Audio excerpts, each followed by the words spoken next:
Hello everyone, welcome to the AD success point. हम class 12th biology का previous year question series कर रहे थे और हमने अभी पहला चैप्टर यानी first chapter sexual reproduction in flowering plants किया था पिछले वीडियो में। इसमें हम सेकंड चैप्टर यानी ह्यूमन रिप्रोडक्शन सॉल्व करने वाले हैं। तो इसमें भी हम एमसीक्यू, शॉर्ट आंसर और लॉन्ग क्वेश्चन ये सारे कवर करेंगे। वन शॉर्ट लेक्चर रहेगा ये। तो स्टार्ट करते हैं एमसीक्यू से। तो यहाँ पे पहला क्वेश्चन है, which of the following hormones is responsible for the development of corpus luteum. कह रहा है कॉर्पस ल्यूटियम के डेवलपमेंट के लिए यानी कॉर्पस ल्यूटियम बनने के लिए कौन सा हार्मोन चाहिए होता है। तो ऑप्शन दिया है एस्ट्रोजन, प्रोजेस्टेरॉन, ल्यूटिनाइजिंग हार्मोन और एफएसएच।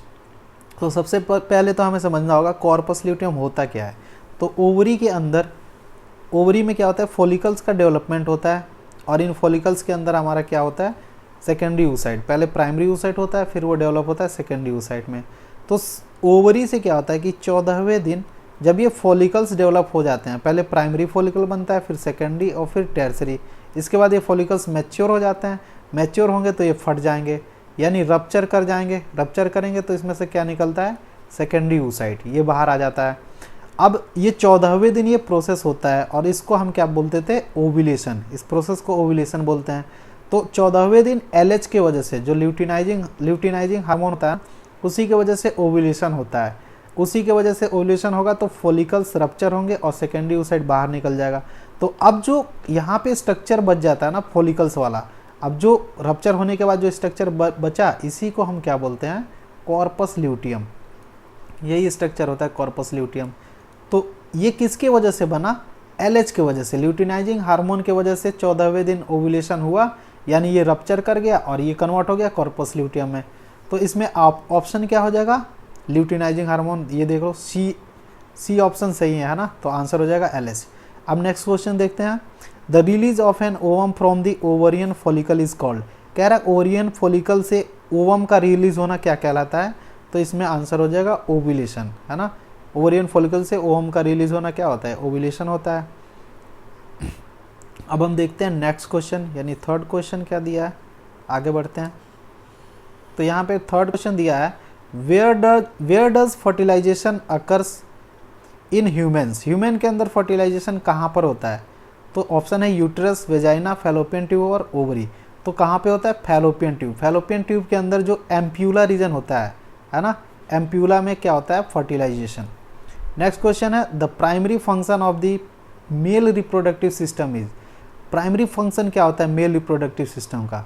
तो ऑप्शन दिया है फॉर्मेशन ऑफ एग, ये तो होता नहीं, production of sperm, secretion of oestrogen, secretion of progesterone. तो प्राइमरी फंक्शन क्या होता है, स्पर्मेटोजेनेसिस यानी स्पर्म का फॉर्मेशन। तो ये ऑप्शन यहाँ पे क्या हो जाएगा, बी। ठीक है। अब नेक्स्ट क्वेश्चन है, what is the site of implantation of the fertilize egg. कह रहा है कि इम्प्लांटेशन कहाँ पर होता है बॉडी में।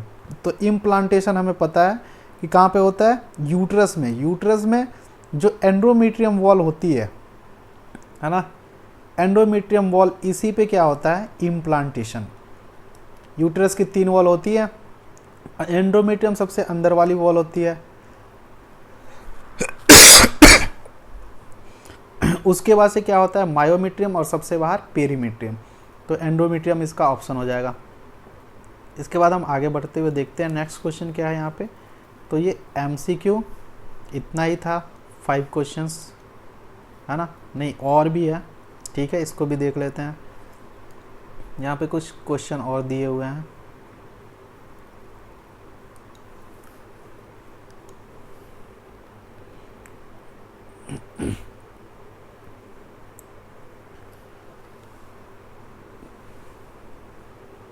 थोड़ा सा इसको और जूम कर लेते हैं। तो अब 6 क्वेश्चन क्या है यहाँ पे, which hormone is primarily responsible for the growth and development of the female secondary sexual character. कह रहा है फीमेल के अंदर सेकेंडरी सेक्सुअल कैरेक्टर जो आते हैं उसके लिए कौन सा हार्मोन रिस्पॉन्सिबल होगा। तो टेस्टोस्टेरोन ये तो मेल का हार्मोन है, प्रोलैक्टिन ये नहीं होगा, ये ब्रेस्ट में सिक्रीट होता है मिल्क फॉर्मेशन के लिए, है ना। एस्ट्रोजन और प्रोजेस्टेरॉन ये दोनों दिया हुआ है। तो इसमें जो प्रोजेस्टेरॉन है यही मेन हार्मोन होता है जिसकी वजह से सेकेंडरी सेक्सुअल कैरेक्टर आते हैं और यही क्या करता है, ये मेंस्ट्रुअल साइकिल को भी कंट्रोल करता है, तो ऑप्शन हो जाएगा बी। ठीक है, नेक्स्ट क्वेश्चन है which of the following is true about the acrosome of sperm. Sperm में जो एक्रोसोम होता है यानी जो कैप लाइक स्ट्रक्चर होता है ऊपर, इसका क्या फंक्शन है ना। ऐसे जो स्पर्म सेल होते हैं उसमें एक्रोसोम पाया जाता है, कैप लाइक स्ट्रक्चर, तो इसका फंक्शन पूछा है। It is responsible for the sperm motility, sperm की मोटिलिटी के लिए रिस्पॉन्सिबल है, मूवमेंट के लिए। It help in the fusion of sperm and egg, ठीक है, एग और स्पर्म के फ्यूजन में हेल्प करता है। It stores the genetic material, और लास्ट है it contains enzyme that help the sperm penetrate the egg. तो ऑप्शन आपका यही से हो जाएगा डी, है ना। एक्रोसोम के पास हम लोग पढ़े थे 3 एंजाइम होते हैं, कौन से, जोना लाइसिन, है ना, जो जोना पेलुसिडा को तोड़ता है, और एक होता है CPE corona penetrating enzyme, corona radiator का तोड़ता है, और एक होता है हाइल यूरोनिडेज, है ना, जो हाइल यूरोनिक एसिड को तोड़ता है। तो ये सारे एंजाइम्स होते हैं जिसके वजह से वो क्या करता है, एग को पेनिट्रेट करता है। तो ऑप्शन इसका हो जाएगा डी। ठीक है, नेक्स्ट क्वेश्चन है during which phase of menstrual cycle does the LH surge occur. LH surge किस फेज में होता है। पहला ऑप्शन है मेंस्ट्रुअल फेज, नेक्स्ट है फॉलिकुलर फेज, थर्ड है ओव्यूलेटरी फेज, चौथा है ल्यूटियल फेज। तो इसका ऑप्शन हो जाएगा option number C, ovulatory phase. Ovulatory phase जो होता है इसी में LH सर्ज अकर होता है ना, 14th डे जो होता है। ठीक है, तो ये ओव्यूलेटरी फेज के अंदर ही आता है जिसको LH सर्ज बोलते हैं। इसके बाद से अब देख लो नेक्स्ट क्वेश्चन है, यहाँ पे 9 नंबर क्या पूछ रहा है, which of the following is a function of progesterone in the menstrual cycle. Menstrual cycle के अंदर प्रोजेस्टेरॉन का फंक्शन क्या है। Stimulates ovulation, increases FSH secretion, prepare the endometrium for implantation, stimulates the release of egg. तो बताओ endometrium का progesterone का यहाँ पे फंक्शन क्या है मेंस्ट्रुअल साइकिल में। तो भाई ये क्या करता है कि जो इम्प्लांटेशन के लिए एंडोमेट्रियम को प्रिपेयर करता है ना, यानी ऑप्शन नंबर सी सही होगा। ये एंडोमेट्रियम को प्रिपेयर करता है ताकि इम्प्लांटेशन हो सके। नेक्स्ट क्वेश्चन है in which structure does sperm production take place in the male reproductive system. Male reproductive system के अंदर स्पर्म कहाँ पे बनता है, सेमिनल वेसाइकल, एपिडिडाइमिस, टेस्टिस और वास डिफरेंस। तो बताओ कहाँ पे बनेगा। टेस्टिस के अंदर बनता है ना, क्योंकि टेस्टिस के अंदर कितने 250 कंपार्टमेंट होते हैं, है ना, और इनको बोलते हैं टेस्टिकुलर लोब्यूल, और हर एक कंपार्टमेंट के अंदर 3 सेमनीफेरस ट्यूब्यूल पाए जाते हैं, है ना। और इसी सेमनीफेरस ट्यूब्यूल के अंदर क्या होता है, मेल जर्म सेल यानी स्पर्मेटोगोनिया, और यही करते हैं स्पर्मेटोजेनेसिस यानी यही स्पर्म बनाते हैं। ठीक है, तो आंसर हो जाएगा टेस्टिस यानी ऑप्शन नंबर सी। तो अब हम आते हैं शॉर्ट आंसर क्वेश्चन पे, देखेंगे कि यहाँ पे क्या क्या क्वेश्चन पूछा है। तो यहाँ पे कुछ एक्सप्लेनेशन हम देंगे। पहला क्वेश्चन है what is the role of corpus luteum in the female reproductive system. भाई कॉर्पस ल्यूटियम का क्या रोल है। तो ओव्यूलेशन होने के बाद जो स्ट्रक्चर होता है फॉलिकल्स का वो चेंज हो जाता है कॉर्पस ल्यूटियम में, और कॉर्पस ल्यूटियम से एक हार्मोन सीक्रेट होता है जिसको हम क्या बोलते हैं, प्रोजेस्टेरॉन, है ना, प्रोजेस्टेरॉन। और प्रोजेस्टेरॉन क्या करता है, अब ये एंडोमेट्रियम को मेंटेन रखता है ना, ताकि आगे चल के क्या हो सके, इम्प्लांटेशन हो सके। प्रोजेस्टेरॉन एंडोमेट्रियम को मेंटेन करता है, एंडोमेट्रियम की वॉल को ना ये थिक करने लगता है, थिकनिंग, है ना, ताकि यहाँ पे जब इम्प्लांटेशन हो तो बच्चा यहाँ पे यानी फीटस यहाँ पे अच्छे से अटैच हो, है ना। तो इम्प्लांटेशन में हेल्प करने के लिए क्या करेगा, प्रोजेस्टेरॉन सीक्रेट करेगा। प्रेगनेंसी आगे चल के ये क्या करेगा, प्रेगनेंसी में हेल्प करेगा, यानी कि फर्टिलाइजेशन होने के बाद इम्प्लांटेशन में हेल्प करेगा। ठीक है, next question define fertilisation, where does it occur in the human body. Fertilisation क्या होता है बताओ। फर्टिलाइजेशन क्या है, fusion of male and female gamete. Male मतलब स्पर्म सेल और फीमेल यानी ओवम सेल, इन दोनों के फ्यूजन को फर्टिलाइजेशन बोलते हैं। कहाँ पर होता है, तो फैलोपियन ट्यूब के अंदर, है ना, जो एम्प्यूला रीजन होता है। फैलोपियन ट्यूब में 3 पार्ट होते हैं, इनफंडिबुलम, इस्थमस और एम्प्यूला। तो एम्प्यूला में ही होता है फर्टिलाइजेशन। तो इसका आंसर हो जाएगा क्या, फैलोपियन ट्यूब, है ना। Next question explain the significance of the acrosomal reaction during fertilisation. कह रहा है फर्टिलाइजेशन में एक्रोसोमल रिएक्शन क्या होता है।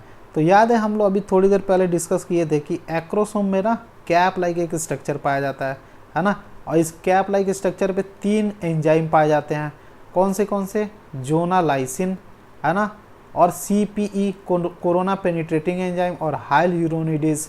तो ये तीनों क्या करेंगे, जोनालाइसिन जोना पेलुसिडा को तोड़ेगा, CPE जो है वो कोरोना रेडिएटा को तोड़ेगा, और हाइलुरोनिडेज हाइलुरोनिक एसिड को तोड़ेगा। अब तोड़ने के बाद से लास्ट में ये क्या होगा कि स्पर्म आराम से फ्यूज हो जाएगा एग से, है ना। तो इसी पूरे प्रोसेस को ना, ये जो तीनों एंजाइम अपना अपना काम कर रहे हैं, तीनों एंजाइम कुछ ना कुछ तोड़ रहे हैं, इसी पूरे प्रोसेस को क्या कहते हैं, एक्रोसोमल रिएक्शन, है ना। एक्रोसोमल रिएक्शन इसी को कहते हैं। तो यही होने के वजह से फर्टिलाइजेशन हो पाता है, ठीक है। अब नेक्स्ट क्वेश्चन है, what is parturition, explain the stages of labour. Parturition क्या है, डिलीवरी ऑफ बेबी, है ना। 9 मंथ जब डेवलपमेंट हो जाता है तो बच्चा जब बाहर आता है, यानी जो डिलीवरी होती है 9 मंथ के बाद, इसी को हम बोलते हैं parturition. The process of delivery of baby is called parturition, ठीक है। इसके बाद से हम आगे बढ़ते हैं नेक्स्ट क्वेश्चन की तरफ।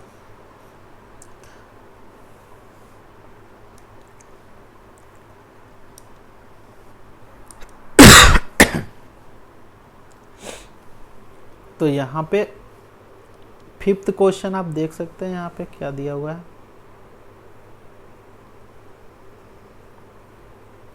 इसको थोड़ा और जूम कर लेते हैं ताकि अच्छे से क्लियर विजिबल हो, ठीक है। चलो आ जाओ। तो यहाँ 5th क्वेश्चन दिया है, what is the function of FSH and LH in the human menstrual cycle. भाई FSH और LH का काम क्या है मेंस्ट्रुअल साइकिल में।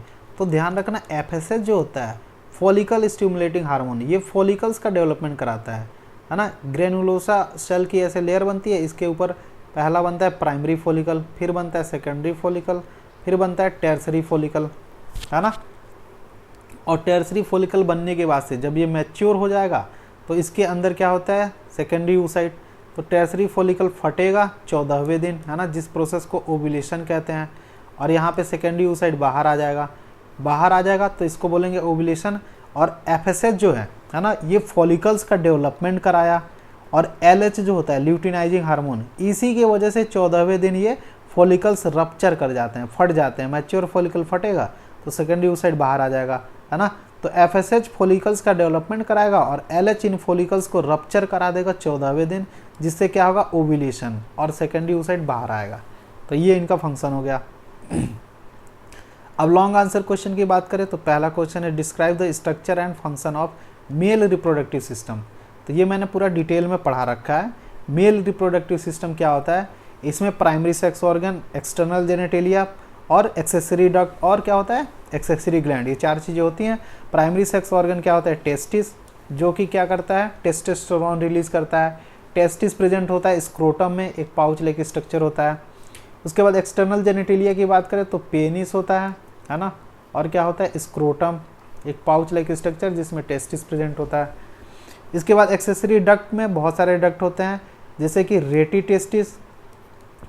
टेस्टिस होता है, वासा इफ्रेंशिया होता है ना, एपिडिडाइमिस होता है, फिर वास डिफरेंस होता है। तो ये सारे डक्ट होते हैं।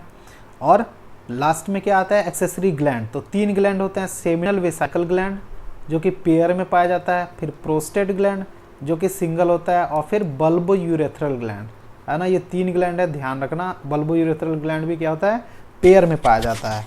तो ये 3 ग्लैंड होते हैं और तीनों के सिक्रीशन को बोलते हैं सेमिनल प्लाज्मा, है ना। और सेमिनल प्लाज्मा जो होता है, सेमिनल प्लाज्मा जब ये स्पर्म से मिलता है, स्पर्म से जुड़ेगा, है ना, तब ये क्या बना देगा, अब इसको बोलेंगे सीमेन, है ना।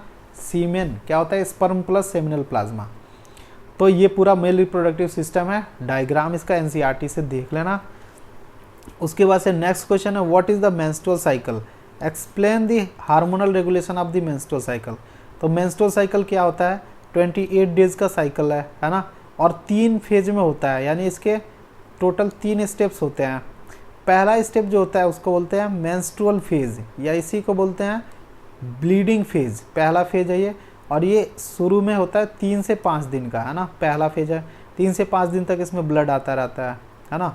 उसके बाद सेकेंड फेज क्या होता है, सेकेंड फेज होता है प्रोलिफरेटिव फेज।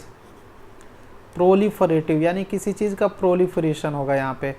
क्या होगा, एफएसएच जो होता है ओवरी के अंदर, एफएसएच का डेवलपमेंट हो रहा होता है, मतलब एफएसएच जो होता है वो ओवरी के अंदर फोलिकल्स का डेवलपमेंट कराता है ना। और फोलिकल्स में हमारा सेकेंडरी oocyte बनता है।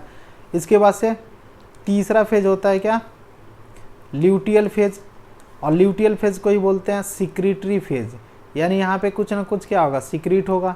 क्या सिक्रीट होगा, ध्यान देना कि जब ओव्यूलेशन हो जाएगा, है ना, ओव्यूलेशन होने के बाद से 14वें दिन के बाद से अब यहाँ पे स्टार्ट होगा, जिसमें कि ओव्यूलेशन होने के बाद कॉर्पस ल्यूटियम बनता है, और वो कॉर्पस ल्यूटियम प्रोजेस्टेरोन को सिक्रीट करता रहेगा, है ना।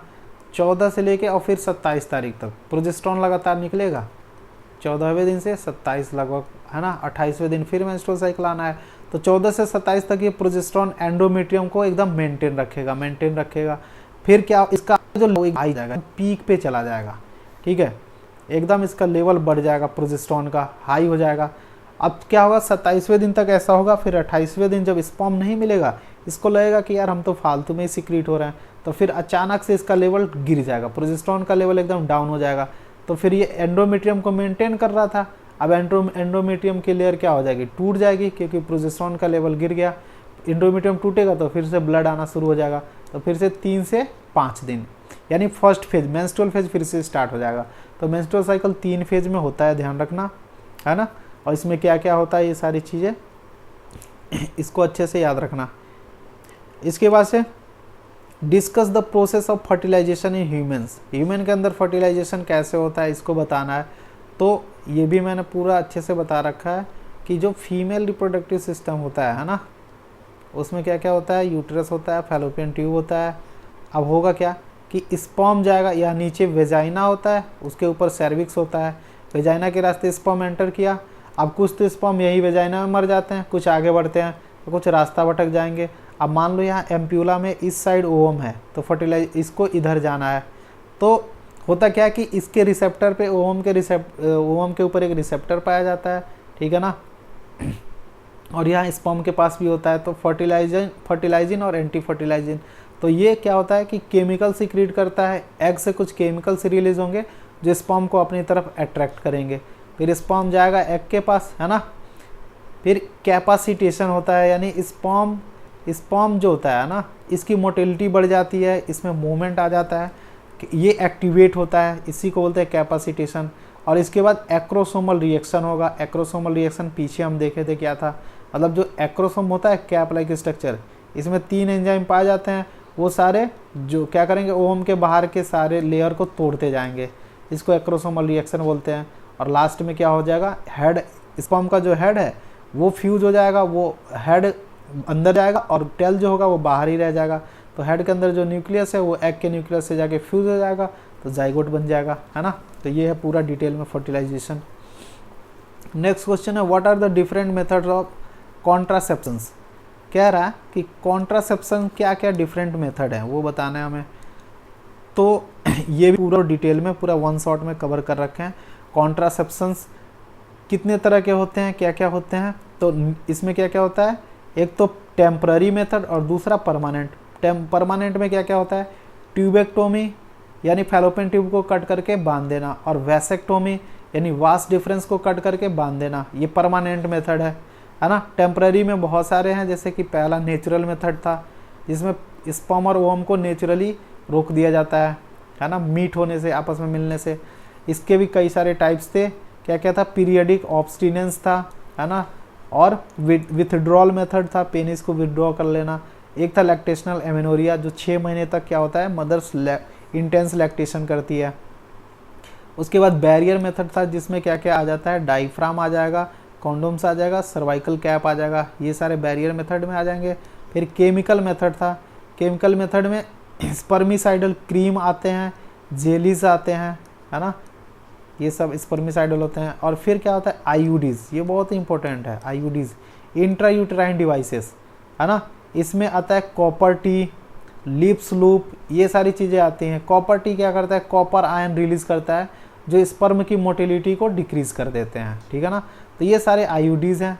अच्छा, कुछ ओरल कॉन्ट्रासेप्टिव्स भी आते हैं, जैसे कि एक माला डी आता है। माला डी ये क्या होता है, ये डेली लेना होता है, और एक होता है सहेली जो कि वीकली लेना होता है ना, लखनऊ के CDRI में बनाया गया था।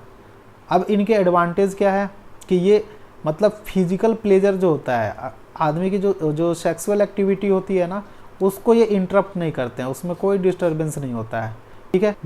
डिसाइड हो सकता है ना, साइड इफेक्ट होगा, किसी में कोई थोड़ी बहुत सेक्सुअल इन्फेक्शन होने के चांसेस हैं, है ना। तो अब नेक्स्ट क्वेश्चन है, explain the structure and functions of female reproductive system. अब भाई यहाँ पे फीमेल रिप्रोडक्टिव सिस्टम तुम्हें बताना है पूरा, तो क्या क्या होता है ये पूरा हम डिस्कस कर चुके हैं। 2 फैलोपियन ट्यूब पाया जाता है ना, और उसमें फिमरी पाया जाता है, यहाँ पे ओवरी होता है, ओवरी से ओवम निकलता है जो फिमरी कैच करता है, ओवम ऊपर जाता है, और फिर यहाँ पे यूट्रस होता है, यूट्रस में 3 वॉल होती है, सबसे अंदर वाली एंडोमेट्रियम, बीच वाली मायोमेट्रियम, बाहर वाली पेरीमेट्रियम, और यहाँ पे नीचे होता है वेजाइना, उसके ऊपर होता है सर्विक्स, इधर से स्पर्म जाता है और एम्पुला में जाता है, यानी फर्टिलाइजेशन कहाँ पर होगा, एम्पुला में, फैलोपियन ट्यूब के अंदर। तो फीमेल रिप्रोडक्टिव सिस्टम का डायग्राम भी ईजी है, इसको देख लेना। तो ये था पूरा 1 शॉट लेक्चर 2nd चैप्टर का, ये सारे प्रीवियस ईयर क्वेश्चन हमने कवर किया। आई होप कि आपको समझ में आया होगा और अच्छा लगा हो। अगर अच्छा लगा हो तो लाइक करें, और अगर आपका कोई क्वेश्चन है तो आप कमेंट कर सकते हैं, फिर हम नेक्स्ट वीडियो में 3rd चैप्टर सॉल्व करेंगे। Okay, thank you.